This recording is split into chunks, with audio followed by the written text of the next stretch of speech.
the opportunity of dealing with an issue at many levels. We go and see the doctor, and he'll work down at this level. We go and see the psychologist or the counsellor, and they'll work maybe at this level. And if it's a psychiatrist, he'll work here, here, and here. He'll give you some drugs to go with it. Ah, a pointer.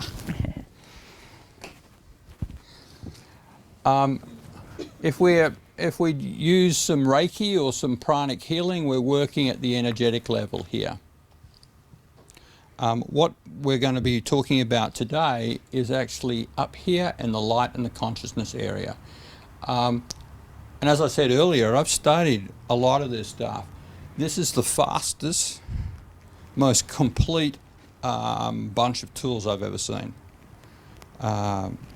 For me to use some of the traditional healing modalities that I've learned, it'd take me 20 minutes, half an hour to clear something. With this work, 2 minutes. It's really quick. Now the only thing that stops you achieving your goal or your desired outcome is your belief. If you believe it is, it is. If you believe it's not, or you have a doubt, it won't work.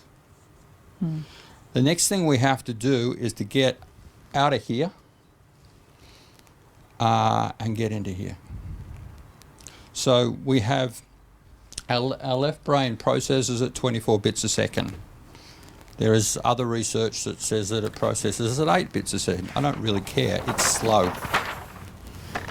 Our right brain processes, which is our creative side, at 3,000 bits a second. It's a bit quicker. Now, about 6 or 7 years ago, I ran a workshop for my team, and I had a Lieutenant Colonel from the Australian SAS, Lieutenant Colonel Richard Bosey, working with the guys.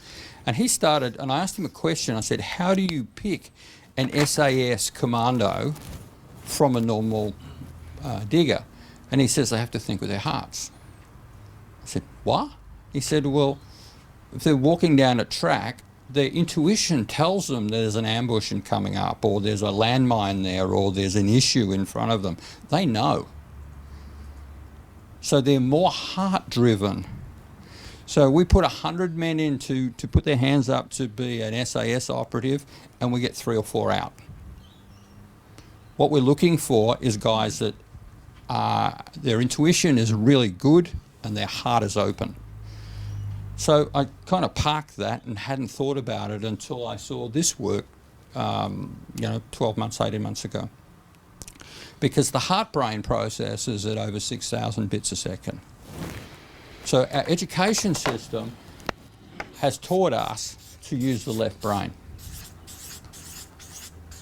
It's slow.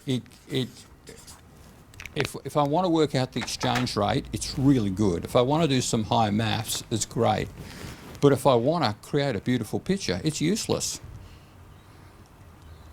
You know, my right brain is much, much better for creating that little masterpiece. And my heart brain is even better. So the first challenge we've got is to turn this off and to turn this on. Once the heart brain's engaged, then the soul gets to be heard again. You know, we often have to go and sit in a cave for 6 months to get ourselves quiet enough to actually hear our soul whispering to us. In a lot of cases, on many people on the planet, the soul's gone to sleep because you just won't listen to me. You know, you got that left brain guy, and he's the yabba, yabba, yabba, yabba, if you do this, if you do that, and the subconscious slides in and says, well, last time you did that, she left, and the time before, and you invested in that deal and it went bad, you know, and all this chitter-chatter goes on and on and on and on. There's no outcome. In the end, you just throw a coin up and go right or left. With these tools, with this heart connection, you just know. And it's never wrong, because the soul has access to all information, past, present and future, and the entire universe. And it has the ability to heal the body. Because as Marianne said earlier, the body itself already knows what the heart brain or the soul can do is speed up that process. So instead of taking a couple of months to heal, you can do it in a couple of days, or a couple of hours, or a couple of seconds.